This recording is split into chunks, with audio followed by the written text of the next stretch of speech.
सरकार गठन के बाद अब लोकसभा स्पीकर के चुनाव की बारी है। भारतीय जनता पार्टी की अगुवाई वाले सत्ताधारी राष्ट्रीय जनतांत्रिक गठबंधन एनडीए की कोशिश आम राय बनाने वाली है।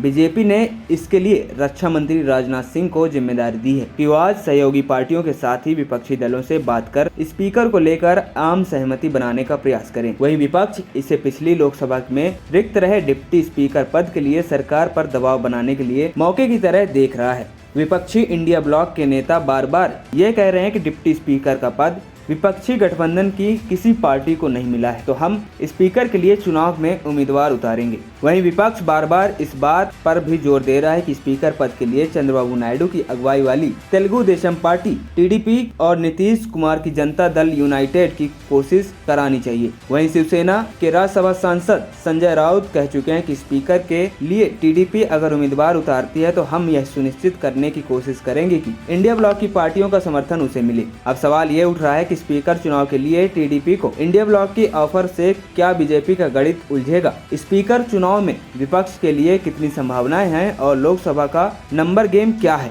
बता दें, सबसे पहले बात टीडीपी को इंडिया ब्लॉक के ऑफर की ऐसी चर्चा की थी कि टीडीपी स्पीकर का पद चाहती है। हालांकि बीजेपी ने साफ संदेश दिया था कि स्पीकर की कुर्सी पार्टी अपने पास ही रखेगी। अब विपक्ष की राजनीति चंद्रबाबू नायडू की महत्वाकांक्षा को हवा देकर यह नैरेटिव सेट करने की है कि एनडीए में सरकार बनते ही फूट शुरू हो जाए। चंद्रबाबू नायडू की टीडीपी और नीतीश कुमार की जेडीयू इन चुनाव में किंग मेकर बनकर उभरे हैं। विपक्षी पार्टियों को शायद यह लगता है कि नायडू छिटक आए तो मोदी सरकार 3.0 का संख्या बल 293 से घटकर 277 पर आ जाएगा, जो बहुमत के लिए जरूरी 272 से महज 5 अधिक है। वहीं लोकसभा स्पीकर के चुनाव में विपक्षी गठबंधन को भी पता है कि उसके लिए कितनी संभावनाएं हैं। विपक्ष की मंशा मजबूती का संदेश देने की है। विपक्ष बार बार डिप्टी स्पीकर का पद किसी विपक्षी पार्टी को देने की मांग कर रहा है। लोकसभा में यह परंपरा भी रही है कि स्पीकर की पोस्ट सत्ताधारी दल या गठबंधन के पास रही तो वहीं डिप्टी स्पीकर की कुर्सी विपक्षी पार्टी या किसी विपक्षी गठबंधनों के हिस्से में जाता है।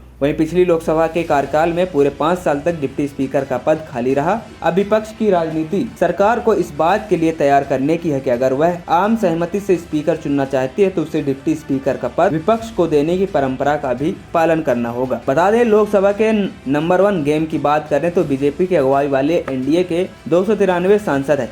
बीजेपी 240 सीटों के साथ एनडीए की सबसे बड़ी पार्टी है, तो वहीं टीडीपी 16, जेडीयू के 12, शिवसेना शिंदे के 7, लोक जनशक्ति पार्टी रामविलास के 5 सांसद हैं। बाकी 10 पार्टियों के 13 सांसद हैं। वही विपक्ष इंडिया गठबंधन की बात करें तो गठबंधन को चुनाव में 234 सीटें मिली हुई हैं। लोकसभा की 99 सीटों पर जीत के साथ कांग्रेस इंडिया ब्लॉक की सबसे बड़ी पार्टी बनी है, तो वहीं 37 सीटों पर जीत के साथ समाजवादी पार्टी गठबंधन के दूसरे नंबर पर है। वहीं ममता बनर्जी की अगुवाई वाली तृणमूल कांग्रेस 29, डीएमके को 22 सीटों पर जीत मिली है। स्पीकर चुनाव के लिहाज से देखा जाए तो टीडीपी अगर उम्मीदवार देती है तो उसे इंडिया ब्लॉक में शामिल दलों का समर्थन मिल जाएगा। पार्टी 250 तक पहुंच जाएगी, जो जीत के लिए जरूरी 272 के आंकड़े से काफी कम है। वहीं दूसरी तरफ एनडीए के पास टीडीपी के बिना 277 सांसदों का समर्थन रहेगा, जो जीत सुनिश्चित करने के लिए पर्याप्त है। एएनपी टाइम्स की रिपोर्ट।